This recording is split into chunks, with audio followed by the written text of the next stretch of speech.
เลยเสียหยุดโดนัลด์ทรัมป์โซอัพหลังจากโดนัลด์ทรัมป์โซอัพแล้วคนรัสเซียตื่นตระหนกได้บาดนี้คนรัสเซียกระเบิ่งได้ห้ยเป็นยังอเมริกามันคือมีของดีแท้คนรัสเซียเบิ่งได้บาดนี้เบิ่ง YouTube เบิ่ง TikTok ได้คนรัสเซียก็ได้แล้วเป็นยังไงละบาดนี้เบิดทั้งโลกก็เห็นแล้วบาดนี้เห็นเทคโนโลยีของอเมริกายอมหับเบิดยุโรปก็บอกว่าถ้าบ่มีอเมริกาแล้วพวกเขานี่หัวหยินถูกรัสเซียเหยียบคันเฮาบ่มีอเมริกาจำเป็นต้องเอาใจอเมริกาขึ้นงบประมาณ3 ครึ่ง5% ของภาษีของรายได้จะขึ้นแต่ก่อนโดนัลด์ทรัมป์บอก 2% ให้มันได้เดี๋ยวนี้โดนัลด์ทรัมป์บอก 5% แต่ยุโรปพร้อมแล้วจะขึ้น 3% ครึ่งประเทศใดบ่ได้ก็ต้องหาทางดีกว่าจะได้สงครามคนยุโรปกสิตาสว่างบาดนี้ตั้งแต่ก่อนคันว่า 2% ก็ดิ้นล่มดิ้นตายคนยุโรปซักแงกต่อต้านอเมริกาแอนตี้อเมริกาแต่ว่าเรื่องจริงถ้ามันเกิดศึกสงครามขึ้นมาเจ้าบ่มีอาวุธใดสิป้องกันได้เจ้าก็ต้องฝันหาคือหาอเมริกานี่แหละเรื่องของมันถามว่าอเมริกาเขาต้องการประเทศใดให้มาซอยเขาตั้งแต่เกิดศึกเกิดหยังมานะเขาต้องการประเทศใดประเทศซอยอเมริกาได้ที่สุดที่ใกล้ๆนี่ก็แม่นประเทศแคนาดานี่ตอนเกิด9/11นะกับประเทศแคนาดาซอยยนต์ของอเมริกาถูกลำมาลงอยู่แคนาดาเบิดแคนาดารับต้อนเบิดพี่น้องนานเห็นบ่ดังนั้นยุโรปอเมริกาแคนาดาเขาบ่ได้ทิ่มกันดอกพี่น้องเพราะว่าพวกนี้พวกฟรีดอมพวกนี้มันพวกเดโมคราซีอันส่วนรัสเซียพวกจีนพวกอย่างนั้นอิหร่านนั้นอันนั้นมันดิกเตเตอร์อันนั้นแม่นบ่ล่ะแม่นเผด็จการอันนี้แม่นฟรีดอม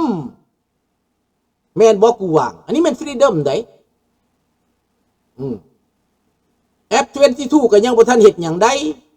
บ่ทันได้โชว์อัพปานใดซับมีแต่ F35 เห็นเวียกหลายก่อนท้าวสุริยเดชเพชรสังหารเพิ่นว่าผู้ขี่โอ้ยบักเพชรสังหารบักแก้วหัวคอดมึงอย่ามาเว้าบักลูกแก้วหัวคอดอันเพชรสังหารน่ะมันแก้วหัวคอดปากเซ่แก้วปากเซ่สูเอ้ย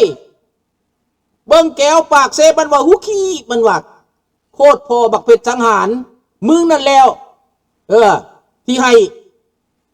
ด็อกเตอร์ปานไม้ไรทองตกจากอำนาจมึงนั่นแหละบักแก้วหัวคอด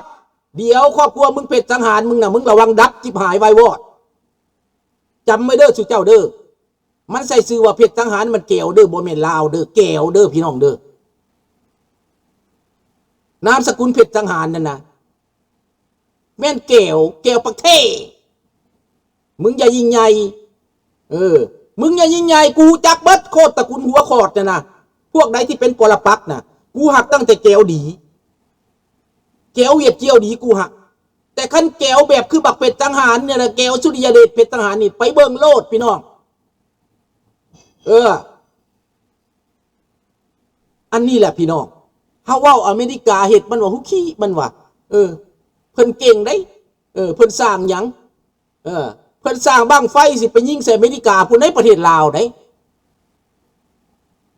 แก้วหัวคอดสร้างบั้งไฟสวยครอบคนลาวสิไปยิงอเมริกาเตะโลดสมฤทธิ์เลยเตะบันโลดอันนี้แหละเพื่อสร้างบั้งไฟสิไปยิงอเมริกาไซสนะของเพิ่นเอาบั้งไฟได้ไปยิงเขาได้นี่พี่น้องเอามือนี้หมายกว่าตบมือให้โดนัลด์ทรัมป์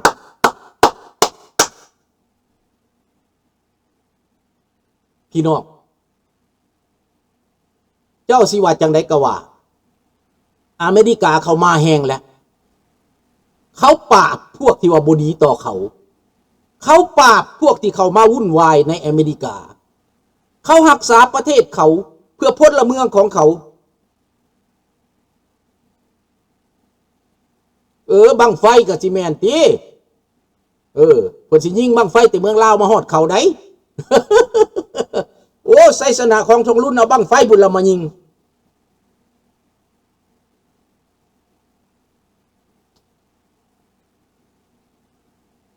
ดังนั้นพี่น้องให้มันฟังทรมานมันแน่ให้เขาฟังน้ำแน่ให้เขาฟังน้ำแน่เฮาสิบ่คันเขาบ่ได้ยินมันก็บ่ได้ต้องให้เขาได้ยินนำดังนั้นพี่น้องในยุโรปตอนนี้นาโต้ทั้งหมดผู้ใดกระย่างเขามาหาโดนัลด์ทรัมป์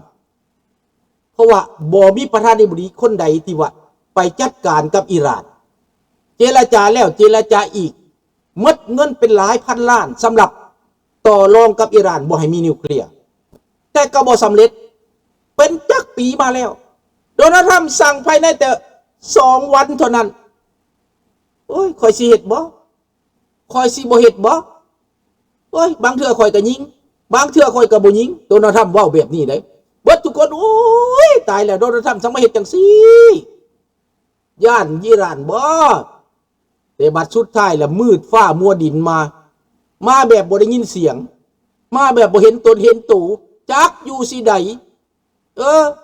อิหร่านเราเห็นมาลงมามืดฟ้ามัวดินอันนี้แล้วเขาห้องว่าพญาอินทรีพี่น้องอย่าเฮ็ดได้กับพญาอินทรีได้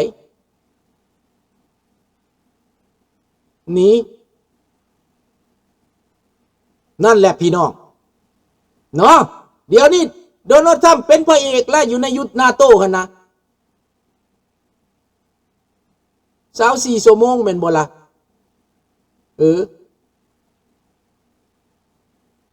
ดังนั้นแหละพี่น้องไผก็เห็นเบิดลูกหลานเล่าก็สิเห็นความจริงเนาะให้เข้าโม่ไปโลดพวกสิยิงบังไฟใส่อเมริกานี่นะลาวแดงมันสิเอาบังไฟเอาไสสนะกับอเมริกาให้มันโม่ไปโลดพี่น้องให้เฮานี่อยู่อเมริกาลูกหลานลาวฟังทางประเทศลาวอยู่อเมริกาสามารถเปลี่ยนแปลงประเทศลาวได้เพียงตั้งแต่ลูกหลานสามัคคีกันเฮียกห้องสามัคคีกันเฮียกห้องรวมมือกันแล้วคนลาวในอเมริกาคนลาวในแคนาดาคนลาวในยุโรปคนลาวในฝรั่งเศสมันเก่งกว่ารัฐบาลลาวพุ่นแหละคันรวมกันนั่นเด้อแข็งกว่ารัฐบาลลาวเอาในใดก็ตามจบไว้เรื่องอิหร่านกับอเมริกาไว้ก่อนแล้วจะมาบอกตอบคำถามพี่น้องสบายดีวงสวรรค์ว่าชาติลาวดั้งเดิมมาแต่ไสบ่ต้องไล่ไปก่อนนั่นไล่ตั้งแต่พระเจ้าฟ้างุ่มมานี่1,130 ปีเนาะประมาณนั้นเนาะพระเจ้าฟ้างุ่มทอดโฮมแผ่นดินลาว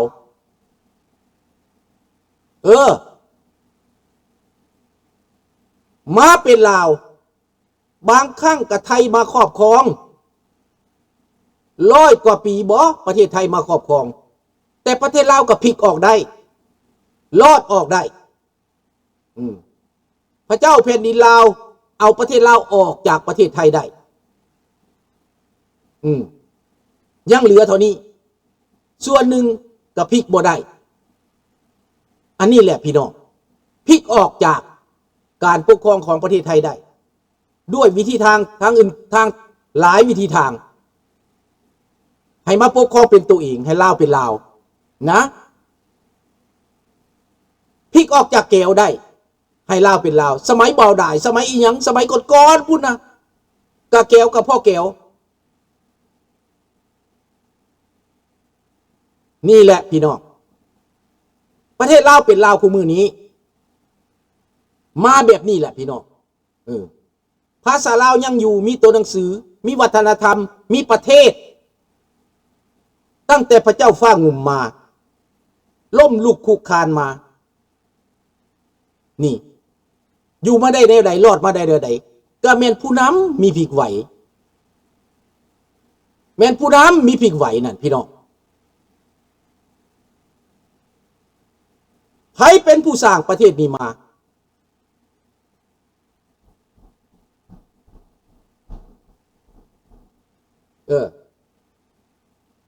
แล้วไผเป็นผู้สร้างนี่มาไผเป็นผู้ปกป้องมาพระเจ้าแผ่นดินทุกพระองค์ปกป้องประเทศลาวเอาชีวิตขี่ข้อสร้างข้อมาลบบางครั้งก็ไสชนะบางครั้งก็พ่ายแพ้ตีกับพม่าตีกับหลายๆตีกับประเทศไทยที่ว่ารัฐแต่ละรัฐเมืองแต่ละเมืองตีกันมาตลอด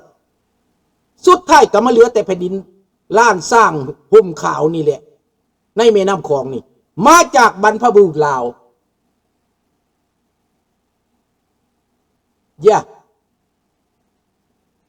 ดังนั้นพี่น้องขั้นประเทศลาวเกิดมาจากครอบครัวราชวงศ์ลาวแต่ละตนแต่ละองค์มานั้นคนลาวเฮาไปเกียรติสร้างพื้นจังไดล่ะ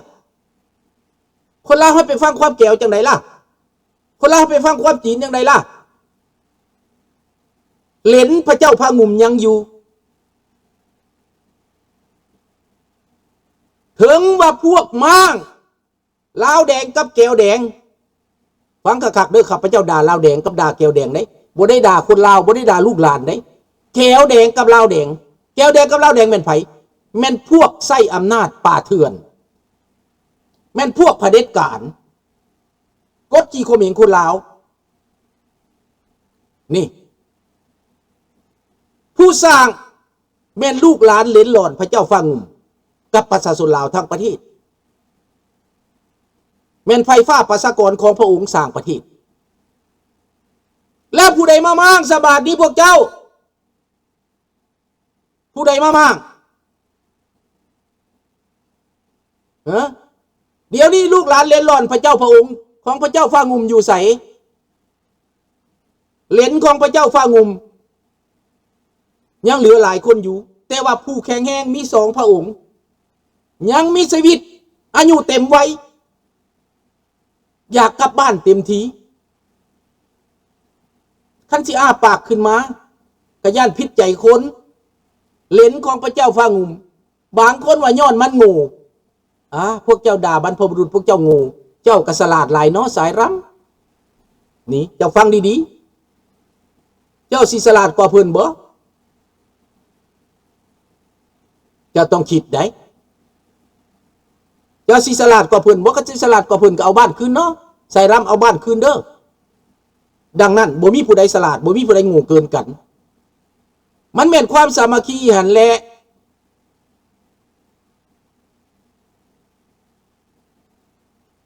เห็นบ่ล่ะแม่นความสามัคคีจังสิเอาบ้านคืนได้เฮาสิว่าผู้นั้นโง่ผู้นี้จ้ามันก็บ่ได้หยังดอกคันว่าบูจ้าเฮาเป็นแห่งจ้าบ่แม่นการนำงูเฮาน้อยกว่าเขาบางครั้งนี่นะยอมแพ้ก่อนได้เพื่อเอาชีวิตรอดก็มีได้สายลำลูกหลานฟังเอาเด้อย้อนว่าการแทรกแซงของรัสเซีย